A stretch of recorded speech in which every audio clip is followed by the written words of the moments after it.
और इस कोविड के दरमियान पूरे दिल्ली की क्या मैं कहूँ आपसे कि पूरे हैं यहाँ के भी लोग यहाँ दिल्ली में अपने इलाज कराने आए थे और उनका कोविड के अंदर इंतकाल हुआ, उसकी तदफीन खाली अगर हुई है तो हमारे जदीद कब्रिस्तान जो दिल्ली गेट पे जो इंडियन एक्सप्रेस का कब्रिस्तान रहता है वहाँ है। मगर हमें खाली एक परेशानी वहाँ आती है, वहाँ पे कुछ शरपसंद लोग हैं जो कि उस एरिए को अपनी बबूती समझते हैं या समझते हैं कि यहाँ कब्रिस्तान में तदफीन नहीं हो सकती।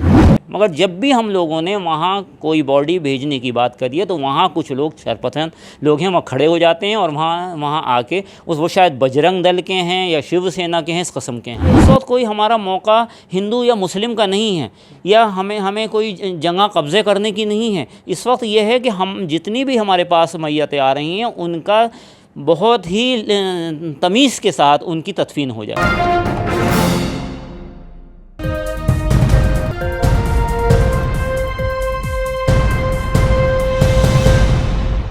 देखिए, हमारा कोई मामला खुदा न खास्ता कोई नहीं है, मगर यह है कि आपको शायद आपकी नॉलेज होगा कि हमारे एक दो कब्रिस्तान हैं। एक जदीद कब्रिस्तान जो कि दिल्ली गेट के ऊपर है, जो कि लगभग 50 एकड़ के अंदर है और उसमें कितने सालों से तदफीन होती चली आ रही है और जिसकी क़यादत जनाब हाजी मियाँ फ़याज़ुद्दीन साहब कर रहे थे और हाजी मियाँ साहब हैं वो कर रहे हैं और हाजी मुन्ना साहब जो हैं। लिहाजा ये सब ज़िम्मेदार लोग हैं जो एक अरसे से कब्रिस्तान के मामलात को लेकर सरकार से गुहार लगाते रहे हैं। मगर जब से हम लोगों ने इसको के अंदर हम आए हैं तो हमें एक बहुत बड़ी जिसको कहते हैं कि आपदा का सामना करना पड़ रहा है, वो है कोविड। और इस कोविड के दरमियान पूरे दिल्ली की क्या मैं कहूँ आपसे कि पूरे हैं यहाँ के भी लोग यहाँ दिल्ली में अपने इलाज कराने आए थे और उनका कोविड के अंदर इंतकाल हुआ, उसकी तदफीन खाली अगर हुई है तो हमारे जदीद कब्रिस्तान जो दिल्ली गेट पे जो इंडियन एक्सप्रेस का कब्रिस्तान रहता है वहाँ है।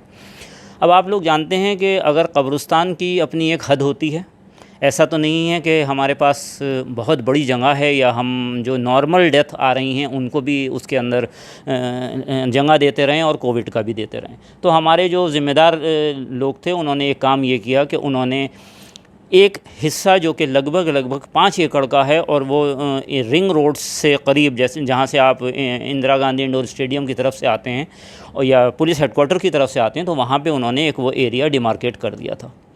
वहाँ पे मुसलसल तदफीनें हो रही हैं और आज की तारीख़ में भी इस वक्त भी तदफीन हो रही है। दिन में 25 से लेके 30 तदफीन जो हो रही हैं वो खाली कोविड की हो रही हैं। हमारी भी मजबूरियाँ हैं और लिमिटेशंस हर चीज़ की होती हैं। अब हमारी एक परेशानी ये आई कि हमारा कब्रिस्तान जो है लगभग जो कोविड वाला है वो ख़त्म होने जा रहा है और हम ये नहीं चाहते कि कोई भी जो एक शॉक्ड में फैमिली आए और उससे हम ये कह दें कि हमारे पास जगह नहीं है। तो लिहाजा हम लोगों ने 1 महीने से गुहार लगाई सरकार से और ये कहा कि भाई हमें जो हमारा मिलेनियम पार्क का कब्रिस्तान है, जो कि हमारा 14 एकड़ की ज़मीन में है, जो सन 1964 के अंदर हमें उस ज़माने के सदर जमहूरिया हिंद थे, उन्होंने हमें इसको अलॉट किया था, उसको हमें दे दिया जाए। इस सिलसिले में हमारे जो वक्फ बोर्ड के चेयरमैन हैं अमानतुल्लाह साहब, उन्होंने भी एक कॉपी उन्होंने सरकार को लिखी, जिसकी कॉपी मेरे पास है। उसके साथ साथ पुलिस कमिश्नर को भी दिल्ली सरकार ने हिदायत करी कि भाई आप जो है वहाँ पे तदफीन करवाने की परमिशन दीजिए। मगर हमें खाली एक परेशानी वहाँ आती है, वहाँ पे कुछ शरपसंद लोग हैं जो कि उस एरिए को अपनी बबूती समझते हैं या समझते हैं कि यहाँ कब्रिस्तान में तदफीन नहीं हो सकती है। देखिए, ऐसा है कि जब हालात इतने बिगड़ रहे हैं तो इस वक्त हिंदू और मुस्लिम ना देखते हुए हमें ये देखना है कि हमें तदफीन होनी है नहीं। अभी हमें आपकी रिपोर्ट से और बहुत सारी रिपोर्टों से ये भी मालूम हुआ है कि वहाँ जो मिलेनियम पार्क के बाहर कम से कम 100 चबूतरों की तामीर करी गई है और MCD ने ख़ुद करी है। और क्यों करी है? क्योंकि लाशें ज़्यादा हैं और जलाने की जगह कम है। तो लिहाजा वही पोजीशन हमारे साथ है कि हमारे पास मैयतें ज़्यादा हैं और जगह है नहीं। तो तो हम लोगों ने ये फ़ैसला किया कि हम ये वाला अब कब्रिस्तान जैसे ही हमारा 2 दिन में 4 दिन में या जैसे ही ख़त्म होगा हमारी तदफीन वहाँ शुरू हो जाए। मगर जब भी हम लोगों ने वहाँ कोई बॉडी भेजने की बात करी है तो वहाँ कुछ लोग शरपसंद लोग हैं, वहाँ खड़े हो जाते हैं और वहाँ आके वो शायद बजरंग दल के हैं या शिवसेना के हैं, इस कस्म के हैं। तो हमारी खाली सरकार से एक ही रिक्वेस्ट है, सरकार से भी क्या कहें, हम तो अपने दिल्ली पुलिस कमिश्नर से और वहाँ के DCP और हमारे जो एरिया के SHO आते हैं, जो SHO साहब हैं हमारे सनलाइट कॉलोनी के अंडर के आते हैं, हमें उनसे खाली एक बहुत ही हाथ जोड़ के दरख्वास्त है हमारी उनसे कि हमें एक पुलिस प्रोटेक्शन दे दिया जाए, जिससे जो हमारी जो मैयतें आ रही हैं, जो इर्द गिर्द बैरूनी इलाके से आ रही हैं, उनको हम वहाँ जगह दे दें और उस कब्रिस्तान को हम अपने काम में लेना शुरू कर दें। वक्फ बोर्ड क्या कर रहा है इसमें? देखिए, वक्फ बोर्ड कुछ नहीं करता है। वक्फ बोर्ड का खाली ये काम होता है कि वो एक लेटर लिख के दे देता है।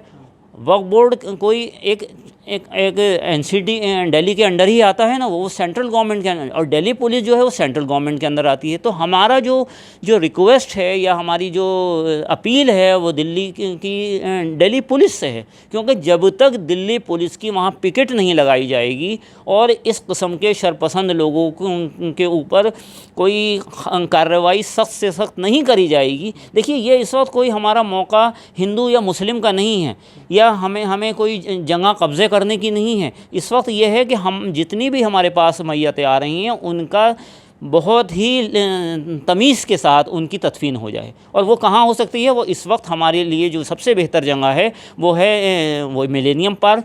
वहीं गाड़ी आएगी, वहीं गाड़ी अंदर चली जाएगी, वहीं के वहीं तदफीन हो जाएगी और हम उस सब के लिए जो हमारी मैनेजिंग कमेटी है वो सारा कोऑपरेशन देने के लिए तैयार है। अभी जिस तरीके का ये एक ऐसा माहौल चल रहा है जिसमें हर इंसान परेशान है, लेकिन उसके बावजूद भी लोग कुछ ऐसे शरपसंद ऐसी हरकत कर रहे हैं, उनके लिए क्या कहना चाहेंगे? देखिए, मैं तो खाली उसी बात को कहूँगा कि इस वक्त हमको ये नहीं सोचना चाहिए, हम एक जमहूरियत में रहते हैं, या हिंदू भी रहता है और मुसलमान भी रहता है। क्या हिंदू की मौतें हो रही हैं तो मुसलमानों को तकलीफ़ नहीं हो रही, या मुसलमान मर रहे हैं तो हिंदुओं को तकलीफ़ नहीं हो रही है? देखिए, ये तो एक अब तारीख़ बन गई हिंदुस्तान के अंदर। कितनी जगह ऐसी हैं जहाँ के हिंदुओं की जो लाशें जलाई जा रही हैं वो मुसलमान हजरात जला रहे हैं। तो ये इस वक्त हम लोगों का भाई भाई का मामला है। इस वक्त हमें ये नहीं देखना है कि ये जगह मेरी है या तेरी है। जहाँ जिस वक्त इस वक्त तो ये है कि एक बुरा वक्त आया हुआ है हिंदुस्तान के ऊपर, हम सब लोगों को इसमें मिलके और एक यकजहती से काम करना चाहिए। ये हमें इस वक्त तो हमें अपने आप को वो दिखाना है कि ये हमारा हिंदुस्तान गंगा जमनी तहज़ीब के लिए के मशहूर है कि वो इस वक्त हम लोग पेश करें इस तरह। सभी अहम खबरों के लिए न्यूज़ MX को सब्सक्राइब करें, साथ ही बेल आइकॉन को जरूर दबाएं। लाइक, शेयर, कमेंट करना ना भूलें।